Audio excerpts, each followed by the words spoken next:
Hello student, my self Abhishek Kumar Gupta. आज हम जो न्यूमेरिकल लेके आए हैं, न्यूमेरिकल का टॉपिक ही कह लीजिए। लास्ट क्लास में हमने single phase, half wave and full wave देखा, जो कि basically phase controlled of AC voltage controller होता है। ठीक है, तो हमने लास्ट वीडियो लेक्चर में phase controlled of AC voltage controller को पढ़ा। चाहे वो हाफ वेव हो, चाहे वो फुल वेव हो। दो वीडियो लेक्चर के माध्यम से मैंने आपको बताया कि कैसे न्यूमेरिकल फ्रेम होते हैं और उस न्यूमेरिकल को हम कैसे अप्रोच करते हैं। ये न्यूमेरिकल है दूसरे कंट्रोल मेथड का, यानी एक और कंट्रोल स्ट्रेटजी होती है। क्लियर? उसको हम बोलते हैं इंटीग्रल साइकिल कंट्रोल।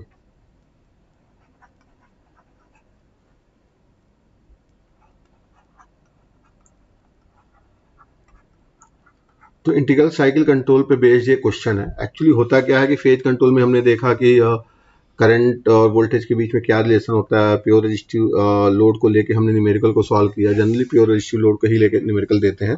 ठीक है, वहां पे क्या था कि आप सप्लाई वोल्टेज को कंट्रोल कर रहे थे फायरिंग एंगल को कंट्रोल करके। यहाँ पे इंटीग्रल साइकिल कंट्रोल का मतलब ये हो गया कि आपका वेव फॉर्म चल रहा है। हम सर्किट सेम लेंगे। सर्किट आपका फुल वेव, जो आपका एसी वोल्टेज कंट्रोलर होता है, सेम सर्किट होगा आपका, कोई अलग सर्किट नहीं होगा।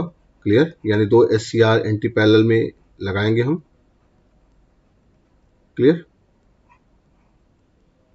और यहाँ पे हमने लोड ले लिया।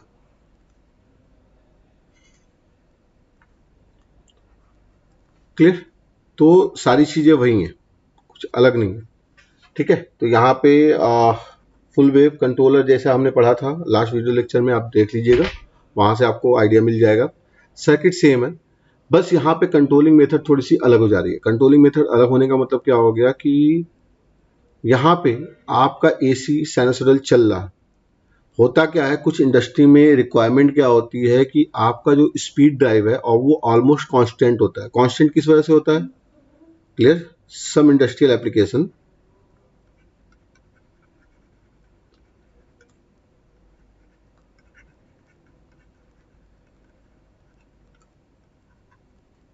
आपका ऑलमोस्ट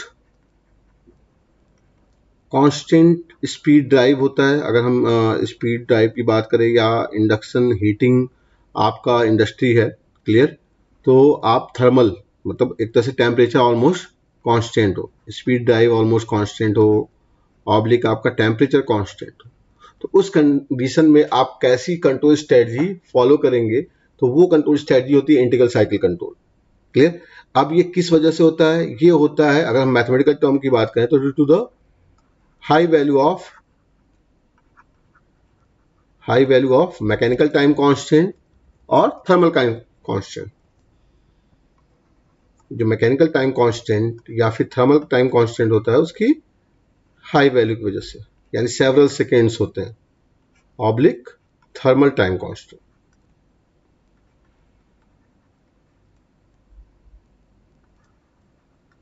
टेम्परेचर के लिए ऑब्वियस बात है थर्मल टाइम कांस्टेंट होगा, और आपका स्पीड ड्राइव के लिए ऑब्वियस बात है, मोशन की बात हो रही है तो मैकेनिकल टाइम कांस्टेंट होगा। ये आपके सेवरल सेकेंड्स में होता है। क्लियर? अगर हम इलेक्ट्रिकल टर्म में बात करें तो एक कंप्लीट साइकिल 20 मिली सेकेंड में होती है, यानी मिली सेकेंड में होता है। लेकिन यहाँ पे जो टाइम कांस्टेंट है, चाहे वो मैकेनिकल हो चाहे वो थर्मल टाइम कांस्टेंट हो, वो आपका क्या हो रहा है? सेवरल सेकेंड्स में, यानी हाई वैल्यू। क्लियर? तो उस केस में, ऐसे एप्लीकेशन में हमें integral cycle control method use करना होता है। तो इंटीग्रल साइकिल कंट्रोल मेथड क्या होता है, वो थोड़ा सा ब्रीफ आइडिया ले लें, उसके बाद हम न्यूमेरिकल की तरफ अप्रोच करेंगे। क्लियर? तो हम सबसे पहले देखने जा रहे हैं इंटीग्रल साइकिल कंट्रोल। क्लियर? तो इंटीग्रल साइकिल कंट्रोल समझने के लिए सबसे पहले हम AC को बनाते हैं। आपका जो AC सप्लाई है उसको हमने ड्रॉ कर लिया।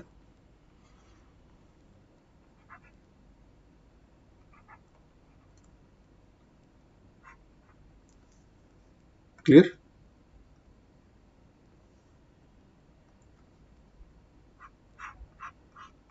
ये आपका AC सप्लाई है।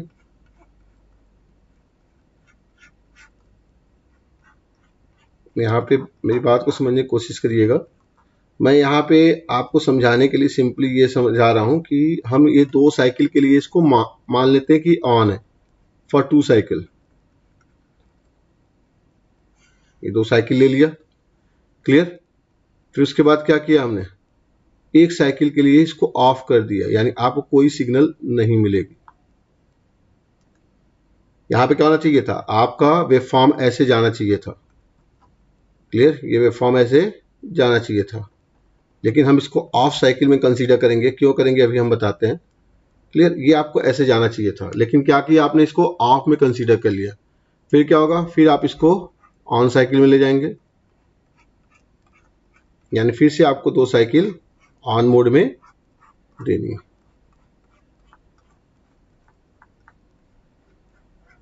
फिर आपका ऑफ मोड स्टार्ट हो जाएगा, क्लियर। अब ये ऑन और ऑफ मोड मिलता कैसे, मेन चीज यही हो गया ना कि ऑन और ऑफ मोड आपको कैसे मिला, क्लियर।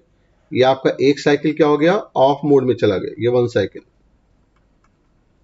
क्लियर। इसी को हम बोलते हैं इंटीग्रल साइकिल कंट्रोल। यानी आपको जब आउटपुट वोल्टेज लेना है, अगर मैं आउटपुट वोल्टेज की बात करूं कि ये तो सर इनपुट वोल्टेज हो गया, आउटपुट वोल्टेज मुझे क्या मिलेगा, क्लियर। तो आउटपुट वोल्टेज के लिए ऑब्वियस सी बात है, क्या करना पड़ेगा, आपको फायरिंग एंगल कंट्रोल करना पड़ेगा, यानी एक तरह से गेट पल्स प्रोवाइड करना पड़ेगा। तो गेट पल्स हम कुछ ऐसे प्रोवाइड करते हैं, क्लियर। यानी ऑन साइकिल जो आपका है, उस ऑन साइकिल में आप गेट पल्स स्विच को प्रोवाइड करेंगे, और जब गेट पल्स आप स्विच को प्रोवाइड करेंगे तो ऑब्वियस सी बात है क्या होना है, वहां पे वो स्विच आपका फायर्ड हो जाएगा, क्लियर। 2 स्विचेज है आपके, ठीक है। पॉजिटिव हाफ साइकिल में आपका T1 ट्रिगर्ड होता है, नेगेटिव हाफ साइकिल में आपका T2 ट्रिगर्ड होता है। तो यहां पे हमने IG1 ले लिया, क्लियर। यहां पे आपका क्या ट्रिगर्ड हुआ, T1। फिर उसके 2 पाई रेडियन के बाद क्या होगा, फिर से T1 ट्रिगर्ड हो जाएगा, ये IG1 का हो गया, क्लियर। अब हम यहां पे ट्रिगरिंग नहीं कर रहे हैं, क्लियर। जो आपका ऑफ साइकिल है, यानी यहां से लेके यहां तक, क्लियर, इस पॉइंट से लेके इस पॉइंट तक, जिसको हमने ऑफ साइकिल एज्यूम किया हुआ है कि यहां पे हम कोई ट्रिगरिंग नहीं करेंगे ताकि कोई आउटपुट वोल्टेज ना मिले, क्लियर। होना क्या चाहिए था, 4 पाई के बाद फिर से आपको ट्रिगरिंग करनी चाहिए थी, लेकिन यहाँ पे आपको ऑफ रखना है। ऑफ रखने का मतलब कोई स्विच आप ऑन नहीं करेंगे, क्लियर। फिर से स्विच क्या होगा, ऑन साइकिल के लिए ट्रिगर्ड हो। फिर यही चीज यहाँ पे मिलेगी, यहाँ पे फायरिंग एंगल हमने 0 लिया है, क्लियर, क्योंकि हम फायरिंग एंगल कंट्रोल नहीं कर रहे हैं, यहाँ पे हम फेज कंट्रोल मेथड यूज नहीं कर रहे, क्लियर। यानी ऑफ मोड में आपको कोई फायरिंग नहीं करनी है, यानी सारे के सारे स्विच क्या रहेंगे, ऑफ मोड में रहेंगे, क्लियर। अब हम बात कर लेते हैं दूसरे स्विच की, यानी थाइस्टर 2। थाइस्टर 2 में भी हम ऐसा ही प्रोवाइड करेंगे। ऑब्वियस बात है, थाइस्टर 2 कब ट्रिगर्ड होगा, नेगेटिव हाफ साइकिल के लिए, क्लियर।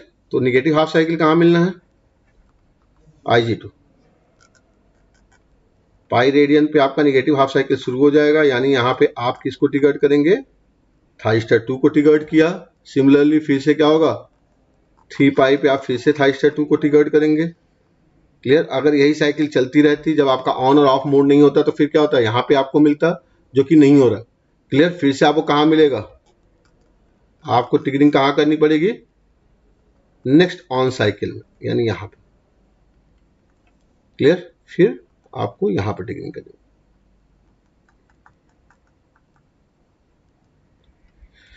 यानी कहने का मतलब क्या हो गया कि ये आपका जो 2 साइकिल आपने लिया है, ये आपके लिए क्या हो गया, ऑन साइकिल हो गया। यानी यहां पे आप स्विच की ट्रिगरिंग कर रहे हैं और आपकी सर्किट सोर्स से लोड की तरफ कनेक्ट हो रही है, यानी सोर्स से लोड की तरफ करंट का फ्लो आपको मिल रहा है। लेकिन इस ड्यूरेशन में आपने किसी भी स्विच को ट्रिगर्ड नहीं किया, तो ये कहलाता है आपका ऑफ साइकिल, क्लियर। तो मैंने यहाँ पे 2 और 1 का एग्जांपल लिया है, ठीक है, आप कुछ भी एग्जांपल ले सकते हो, ठीक है ना। तो ये आपका ऑफ साइकिल हो गया। फिर अगले उसमें क्या मिलेगा, अगला साइकिल क्या हो जाएगा आपका, अगला साइकिल क्या हो जाना है, ऑन साइकिल। और यही आपका बार बार पीरियोडिसिटी रिपीट होती रहेगी। यानी अगर हम इसके टर्म में देखें तो हमें आउटपुट वोल्टेज क्या मिल रहा है, आउटपुट वोल्टेज हमें कुछ ऐसा मिलेगा। हम आउटपुट वोल्टेज का अगर फॉर्म देखें तो हमें आउटपुट वोल्टेज ऐसे मिलेगा।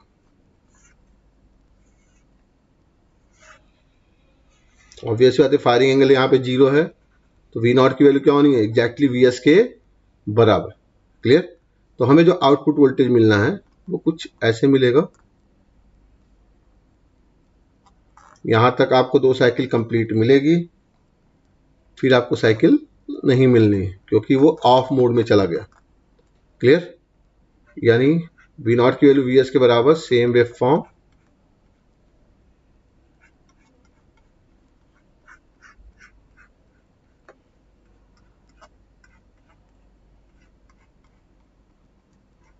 क्लियर? अब यहां से क्या शुरू हो जा रहा है आपका, ऑफ साइकिल शुरू हो जा रहा है। तो ऑफ साइकिल में कोई भी स्विच ऑन नहीं है, यानी आउटपुट वोल्टेज क्या हो जाना है, 0। कोई आपको आउटपुट नहीं मिलेगा। फिर से आपको क्या मिलेगा, फिर से 2 साइकिल ऑन मोड में है तो आपको 2 साइकिल यहां पे कंप्लीट मिलेगी।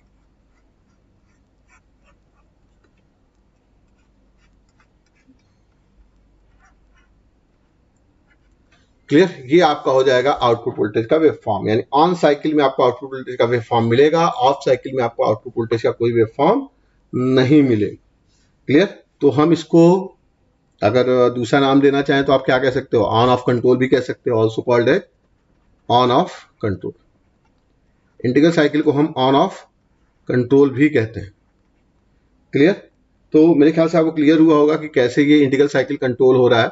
हम फायर एंगल को कंट्रोल नहीं कर रहे हैं, हम फायर एंगल 0 पे ही प्रोवाइड कर रहे हैं, पाई पे ही प्रोवाइड कर रहे हैं, बट हम क्या कर रहे हैं, उस पूरे साइकिल में ऑन और ऑफ पीरियोडिसिटी में डिवाइड कर दे रहे हैं। यानी ऑन के लिए 2 साइकिल ऑन कर दिया, फिर अगले एक साइकिल के लिए उसको ऑफ कर दिया, फिर अगले 2 साइकिल के लिए क्या मिल रहा है, वो ऑन मोड में मिल रहा है, और यही चीज बार बार रिपीट होती जाती है। क्लियर?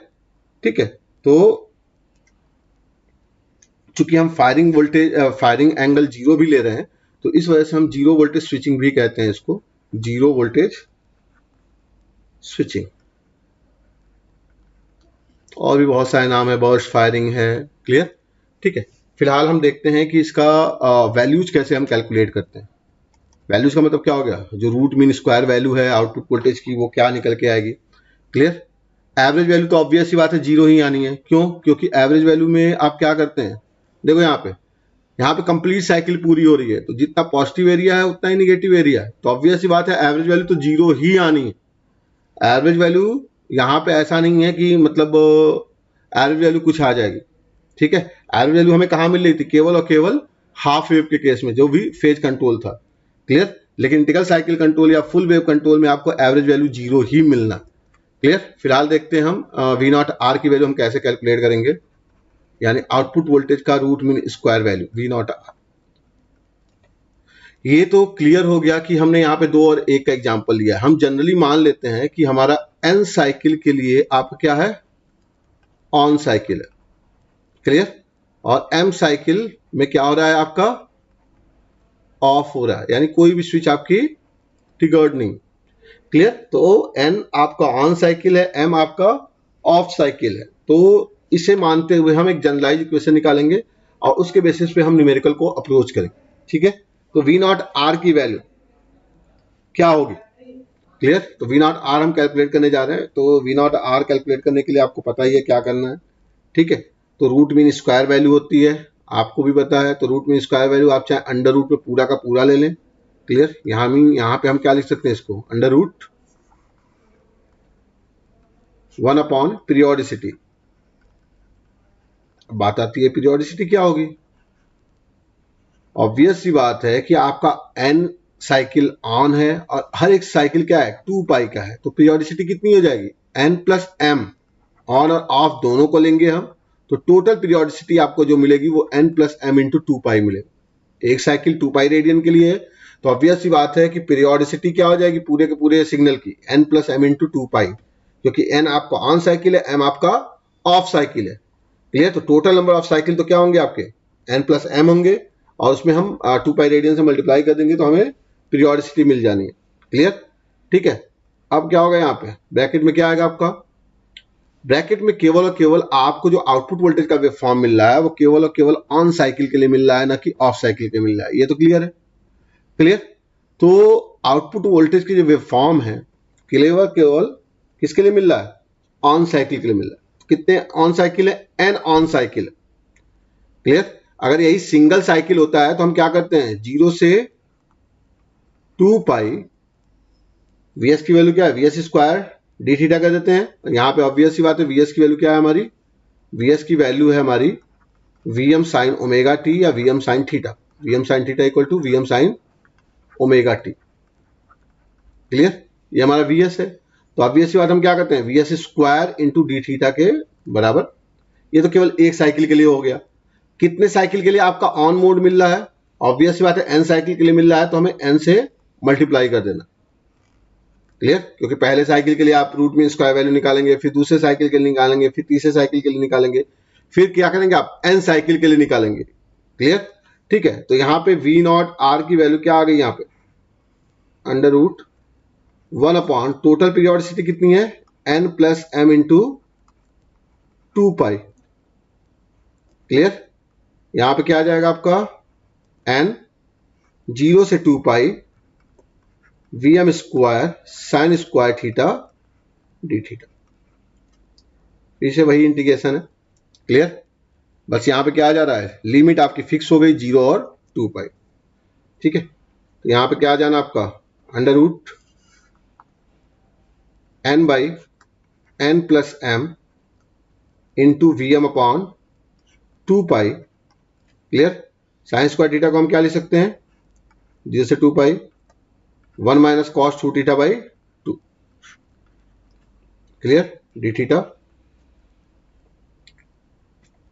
फिर हम इंटीग्रेट कर लें इसको, ये आपका वी एम स्क्वायर होगा under root N by N plus m v M square upon 2 pi. यहाँ पर क्या हो जाएगा थीटा, अच्छा यहाँ पे 4 आ जाएगा, 2 हम कॉमन ले रहे हैं, theta minus sine 2 theta by 2, limit 0 से 2 पाई। क्लियर, वैल्यू पुट करते जाएं, under root N by N plus m v M square upon 4 pi 2 pi minus sine 2 pi 0 हो गया माइनस 0। क्लियर, ठीक है, माइनस माइनस प्लस फिर से 0। Clear चीज, तो केवल क्या आएगा यहाँ पे 2 पाई, 2 पाई से कैंसिल आउट हो गया, यहाँ पे क्या आया 2। ठीक है, अब हम इसको बाहर निकालें तो ये मेरा क्या आ जाएगा v m by root 2 under root N by N plus m. और हमको भी पता है वी एम बाई रूट 2 क्या होता है, अगर आपका वी एस आपका वी एम साइन थीटा है प्योर साइनसोइडल, तो वी एम बाई रूट 2 की वैल्यू क्या होती है, वी एम बाई रूट 2 क्या हो जाता है आपका, root mean square value of supply voltage, v m by root 2 equal to capital v s. Clear, तो हम इसको क्या लिख सकते हैं, सोर्स वोल्टेज का या सप्लाई वोल्टेज का रूट मीन स्क्वायर वैल्यू, यानी v s into N by N plus M. Clear, ये आपका हो गया वी नॉट आर, ये आता है आपका रिलेशन। क्लियर, तो वी नॉट आर की वैल्यू आपकी आ गई V S root N by N plus M. तो N by N plus M को हम रिप्रेजेंट करते हैं ड्यूटी साइकिल से। क्लियर, जो n by N plus M का रेशियो है, ये क्या है, टोटल आपका साइकिल है n प्लस एम, उस n प्लस एम साइकिल में आपको n साइकिल के लिए आउटपुट वोल्टेज मिल रहा है, तो इसीलिए हम इसको बोल देते हैं ड्यूटी साइकिल। क्लियर, और इसको रिप्रेजेंट करते हैं हम k से। तो ऑब्वियस सी बात है कि वी नॉट आर की वैल्यू क्या आ गई आपकी, वी एस रूट के। तो आपको क्या याद रखना है, k की वैल्यू क्या होती है, k की वैल्यू क्या होती है n by N plus M के बराबर, और वी नॉट आर की वैल्यू क्या होती है वी एस रूट के बराबर। क्लियर, अब हम बात करते हैं किसकी, पावर फैक्टर की। ये पावर फैक्टर की वैल्यू क्या आ जाएगी सर, इनपुट पावर फैक्टर की वैल्यू क्या होगी, ऑलरेडी अगर आप प्रीवियस वीडियो लेक्चर देखेंगे तो वहां पे आपको क्लियर हो जाएगा। इनपुट पावर फैक्टर की वैल्यू क्या आती है, we not r upon v s के बराबर। तो यहाँ पे we not r upon v s की वैल्यू जब हम कैलकुलेट करेंगे तो क्या आ जाएगा, ये रूट के बराबर, यानी इनपुट पावर फैक्टर की वैल्यू क्या होती है, रूट के बराबर होता है। क्लियर, ये चीज निकल गया हमारा। ठीक है, अब नेक्स्ट आते हैं एवरेज वैल्यू। तो मैंने बता ही दिया कि एवरेज वैल्यू क्या होती है, 0। अगर आप वी नॉट की एवरेज वैल्यू निकालेंगे तो जितना पॉजिटिव हाफ साइकिल का एरिया आ रहा है उतना ही निगेटिव हाफ साइकिल का एरिया आ रहा है, तो ऑब्वियस सी बात है वी नॉट एवरेज वैल्यू क्या आ जाएगी, 0 के बराबर ही आना है। लेकिन थायरिस्टर करंट, और अगर हम बात करें उसकी, अभी थाइरिस्टर करंट को छोड़ देते हैं, हम बात करते हैं किसकी, आउटपुट करंट की। Output current I naught R, obvious सी बात, अगर आपने प्योर रजिस्टिव लोड ले रखा है तो we not are by are के बराबर होगा।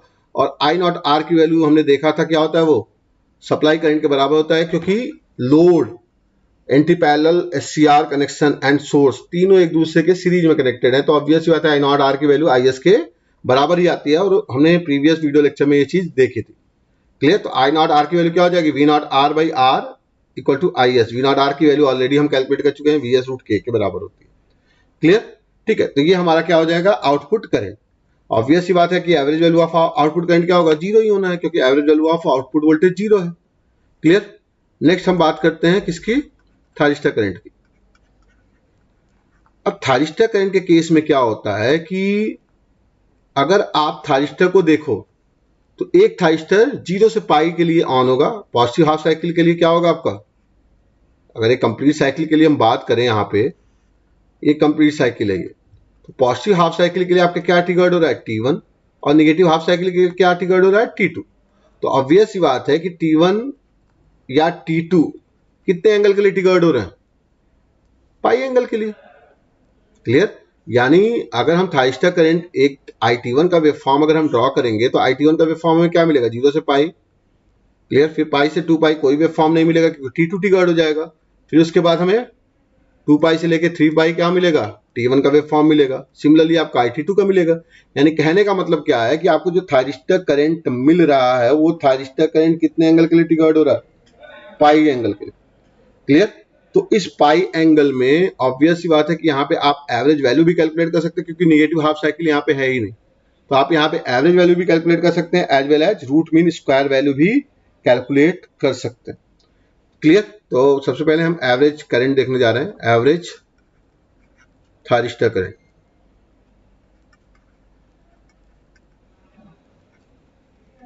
अगर हम एवरेज थाइरिस्टर करंट की बात करें, यानी आईटी एवरेज, तो आईटी एवरेज की वैल्यू क्या होगी, फिर से वही काम है, 1 अपॉन पीरियोडिसिटी।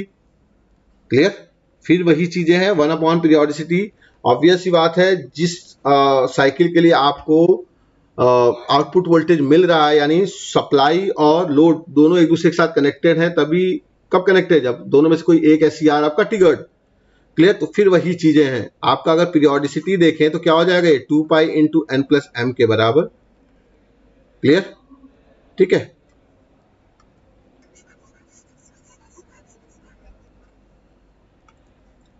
आईटी एवरेज अगर हम पीरियोडिसिटी देखें तो क्या हो जाएगा, 2 pi into n plus M के बराबर। क्लियर? अगर सिंगल साइकिल रहता तो क्या होता है, यहाँ पे 0 से लेके पाई यही जाता हमारा। क्लियर?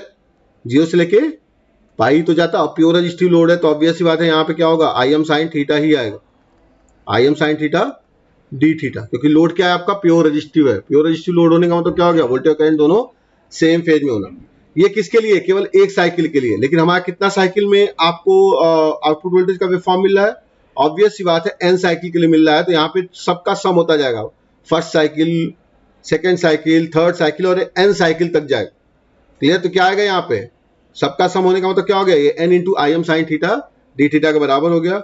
एन बाहर ले लेते हैं, n upon 2 pi into n plus M. Clear? ठीक है, आई एम आपका कॉमन हो गया क्योंकि आई एम फिक्स है। साइन थीटा क्या हो जाएगा, माइनस कॉस थीटा, 0 से लेके पाई, वैल्यू पुट करेंगे तो क्या आ जाएगा, ये 2 के बराबर, minus cos pi 1 minus minus 1 यानी 2। तो ये क्या आ गया आपका, n upon n plus M into i m by 2 pi into 2। Clear? 2 से 2 cancel out, n by m plus m की वैल्यू क्या होती है, के बराबर, तो ये वैल्यू क्या आ गई, i m by pi into के। ये आपको क्या मिल गया, थाइरिस्टर करंट का एवरेज वैल्यू। क्लियर? तो यहां पे हमने क्या निकाल लिया, थाइरिस्टर करंट का एवरेज वैल्यू आपको मिल गया आई एम बाई पाई इंटू के। क्लियर? जहां पे के क्या है, ड्यूटी साइकिल, और जो क्या होता है N by N plus M के बराबर होता है। ये तो हो गया आपका average value of thyristor current. Obvious सी बात है, यहाँ पे क्या मिलेगा आपको, थायरिस्टर करंट का रूट मीन स्क्वायर वैल्यू भी मिलेगा। क्लियर। तो RMS value of thyristor current अब हम निकालेंगे। क्लियर। क्वेश्चन में यही पूछता है आपसे, सीधे सीधे क्वेश्चन यही पूछता है। तो आईटीआर हमें क्या निकालना है, आईटीआर यानी थायरिस्टर करंट का रूट मीन स्क्वायर वैल्यू। फिर से वही चीज है, 1 अपॉन पीरियोडिसिटी यानी 1 upon 2 pi into n plus M. Clear. ठीक है। तो फिर से हमें क्या मिल जाएगा, 1 upon 2 pi into n plus m periodicity हो गई। क्लियर। इंटीग्रेशन कहां से कहां जाएगा, 0 से लेके पाई। ऑब्वियस सी बात है, यहाँ पे क्या आना है, square value I am square sine square theta D theta, और ये क्या हो जाएगा, पूरा का पूरा किस में आएगा, अंडर रूट। क्लियर। तो इसकी वैल्यू कैलकुलेट करते हैं, क्या आ जाएगा, ये आई एम स्क्वायर अपॉन 2 पाई, और यहाँ पे क्या होगा, एन का मल्टीप्लिकेशन भी आएगा क्योंकि एन साइकिल के लिए जा रहा है, तो पहला साइकिल प्लस दूसरा साइकिल प्लस तीसरा साइकिल सब आएगा यहाँ पे, into N by N plus M. Clear. Sine square theta D theta, obvious सी बात है क्या हो जाना है यहाँ पे, 1 minus cos 2 theta by 2। Clear. Integration कहां से कहां तक, 0 से लेके पाई तक डी थीटा। क्लियर। यहाँ पे क्या आ जाएगा, 2 कॉमन हो जाएगा, तो ये आ जाएगा आपका आई एम बाई 2, बाहर आ जाएगा under root 1 upon pi n by N plus M. Clear. 1 minus cos 2 theta का इंटीग्रेशन क्या आ जाएगा, theta minus sine 2 theta by 2। Clear. Integration कहां से कहां तक, 0 से पाई तक। जब आप इसको इंटीग्रेट करेंगे तो ऑब्वियस बात है इसकी वैल्यू क्या आनी है, पाई के बराबर, क्योंकि साइन की वैल्यू क्या होती है, पाई के लिए और 0 के लिए 0 ही होती है। तो क्या हो जाएगा यहाँ पे, i m by 2 upon under root 1 by pi into N by N plus m. यहाँ पे क्या आएगा, पाई, पाई से पाई क्या हो जाएगा, कैंसिल आउट, तो ये क्या आ गया आपका, under root N by N plus m, जो क्या होता है, के के बराबर होता है, यानी आई टी आर की वैल्यू जो आपकी आ गई वो आ गई i m by 2 under root के बराबर। ये आपका हो गया थायरिस्टर करंट का आरएमएस वैल्यू। अब बच्चे पूछते हैं सर आई एम कैसे निकालेंगे, तो आई एम क्या होता है, मैक्सिमम वैल्यू ऑफ करंट ही तो है, तो मैक्सिमम वैल्यू ऑफ करंट क्या हो जाएगा, आई नॉट आर रूट 2 के बराबर। जैसे आपका वीएम होता है वीएस रूट 2 के बराबर, वैसे ही क्या हो जाएगा, आई एम की वैल्यू क्या होगी, आई नॉट आर रूट 2 के बराबर, क्योंकि आई नॉट आर और आई एस की वैल्यू क्या होती है, इक्वल होती है, ये हमने ऑलरेडी देखा हुआ है। क्लियर। तो आई एम की वैल्यू हम यहीं से कैलकुलेट करेंगे, जहां पे आई नॉट आर की वैल्यू क्या होगी, v not are by are के बराबर होगा। क्लियर। ठीक है। तो हमने यहाँ पे क्या देखा कि रूट मीन स्क्वायर वैल्यू क्या होती है, आई एम बाई 2 रूट के बराबर। हमने यहाँ पे क्या देखा, एवरेज वैल्यू क्या होती है, i m by pi into के बराबर। क्लियर। और हमने यहाँ पे क्या देखा, वी नॉट आर की वैल्यू क्या होती है, वी एस रूट के बराबर। क्लियर। ठीक है। और इनपुट पावर फैक्टर ऑब्वियस सी बात है, v s by v not are by v s होता है, तो रूट के बराबर, और ये आपका वी नॉट आर की वैल्यू वी एस रूट के बराबर। क्लियर। तो हमें सीधे सीधे फॉर्मूला पता है कि क्या वैल्यू होती है, हमें केवल क्या करना है, उस क्वेश्चन में इसको पुट कर देना। तो आप क्वेश्चन देखते हैं कि क्वेश्चन क्या कहता है। क्वेश्चन बहुत ही आसान आते हैं इसके, मतलब एक तरह समझ लो कि इतने आसान क्वेश्चन फ्रेम नहीं होते। क्लियर। क्वेश्चन देखो, यहां पे क्वेश्चन क्या कह रहा है,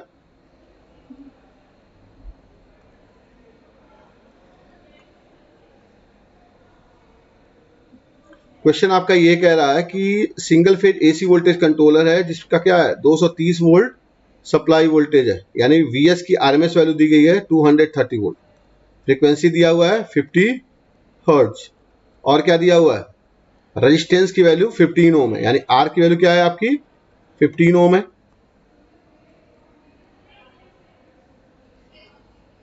और क्या दिया हुआ है आपका n इक्वल टू आपका 6 ऑन साइकिल है, और m इक्वल टू आपका 4 ऑफ साइकिल। ये चीज ध्यान रखिएगा, n क्या होता है और m क्या होता है। क्लियर।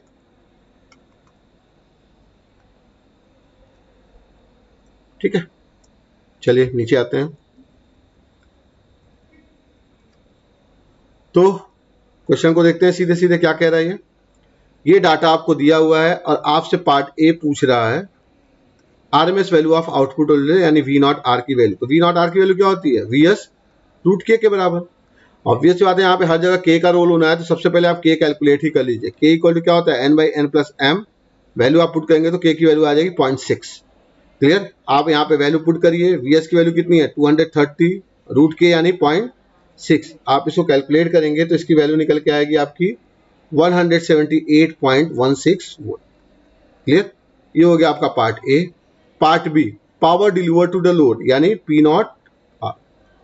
लोड को क्या पावर डिलीवर हो रहा है? लोड क्या है? प्योर रेजिस्टिव है, तो ऑब्वियस सी बात है लोड को जो पावर डिलीवर्ड होगा वो क्या होगा? वी नॉट आर का स्क्वायर बाई आर के बराबर। वी स्क्वायर बाई आर ही तो होता है, क्योंकि हमें आउटपुट वोल्टेज पता है। प्योर रेजिस्टिव लोड है तो वी स्क्वायर बाई आर के बराबर हो जाएगा। तो वी स्क्वायर बाई आर यानी 178.16 का होल स्क्वायर अपॉन 15। जब आप इसको कैलकुलेट करोगे तो इसकी वैल्यू निकल के आएगी 2116 वॉट या फिर 2.116 किलो वॉट के बराबर। क्लियर? पार्ट सी पे आते हैं, input power factor. Part c क्या पूछा हुआ आपसे? Input power factor. Input power factor की वैल्यू क्या होती है? अभी मैंने बताया था आपको, v not are by v s के बराबर होता है, जो क्या हो जाएगा? रूट के बराबर यानी रूट 0.6 के बराबर। रूट 0.6 की वैल्यू अगर हम कैलकुलेट करेंगे तो ये मिलेगी हमें 0.775। तो इनपुट पावर फैक्टर की वैल्यू क्या आ गई? 0.775 आ गई, और ये जनरली लैगिंग ही होता है। क्लियर? ठीक है। नेक्स्ट है आपका पार्ट डी। पार्ट डी आपसे क्या पूछा है? पार्ट डी आपसे पूछा है एवरेज आउटपुट वोल्टेज। तो अभी मैंने आपको बताया था कि एवरेज आउटपुट वोल्टेज, क्योंकि सेम आपको पॉजिटिव एरिया मिल रहा है, सेम आपको नेगेटिव एरिया मिल रहा है, तो एवरेज आउटपुट वोल्टेज क्या हो जाएगा आपका? 0। आपको भी पता है प्योर एसी में आउटपुट वोल्टेज क्या होता है आपका? 0 होता है। क्लियर? अब पार्ट ई पे आते हैं। पार्ट ई आपसे क्या पूछ रहा है? एवरेज थायरिस्टर करंट की value. Clear? Average thyristor current निकाल लेते हैं। आईटी एवरेज, आईटी एवरेज हमने क्या देखा था? क्या आया था वो? आई एम अपॉन पाई के बराबर। रूट के नहीं, रूट के वहीं आएगा जहां पे रूट मीन स्क्वायर वैल्यू आपको कैलकुलेट करनी है। अदरवाइज एवरेज वैल्यू के लिए क्या आ गया? ये आई एम बाई पाई इंटू के बराबर। क्लियर? ठीक है। तो आई एम बाई पाई इंटू के की वैल्यू हम कैलकुलेट करेंगे, तो उसके लिए सबसे पहले हमें आई एम कैलकुलेट करना पड़ेगा। तो आई एम कैलकुलेट करने के लिए क्या चाहिए मुझे? I naught R. I naught are की वैल्यू क्या होती है? We not are by are के बराबर। क्लियर? तो we not are by R की बराबर हम वैल्यू पुट करेंगे, यानी यहाँ पे 178.16 अपॉन आर की वैल्यू 15। ये हमें मिल जाएगी। आई नॉट आर की वैल्यू 11.88 एम्पियर। क्लियर? फिर हमें क्या निकालना है? I M. आई एम क्या होता है आपका? I m by root 2 equal to क्या होता है? Root mean square value. तो ऑब्वियस सी बात है आई एम की वैल्यू क्या हो जाएगी? आई नॉट अंडर रूट 2 के बराबर। क्लियर? तो वैल्यू पुट कर दें तो ये क्या आ जाएगा आपका? 16.79 एम्पियर।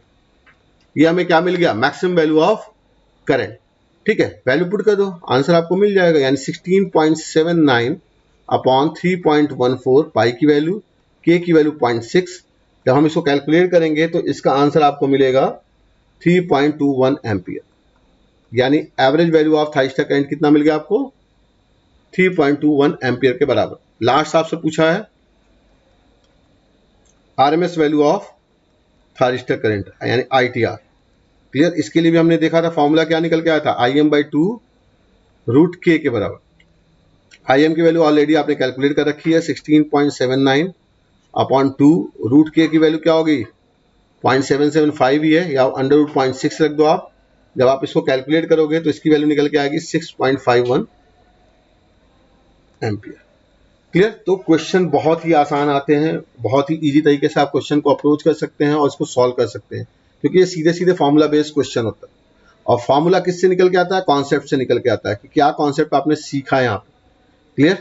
तो मेन यहाँ पे क्या था कि ये समझना कि इंटीग्रल साइकिल कंट्रोल किस जगह यूज होता है। मैंने बताया भी कि मैकेनिकल टाइम कांस्टेंट या थर्मल इंडक्शन हीटिंग इंडस्ट्री में या फिर एसी ड्राइव इंडस्ट्री में, जहाँ पे आपको क्या करना है, ऑलमोस्ट कांस्टेंट स्पीड या कांस्टेंट टेम्परेचर पे वर्कआउट करना है, वहाँ पे कंट्रोलिंग करनी है, तो आपको क्या करना पड़ेगा? Integral cycle control method use करना पड़ेगा। क्लियर? और इंटीग्रल साइकिल कंट्रोल आप तभी करते हैं जब आपके टाइम कांस्टेंट, चाहे वो मैकेनिकल हो चाहे वो थर्मल हो, वो क्या हो? सेवरल सेकेंड्स में हो, यानी बहुत हाई वैल्यू में।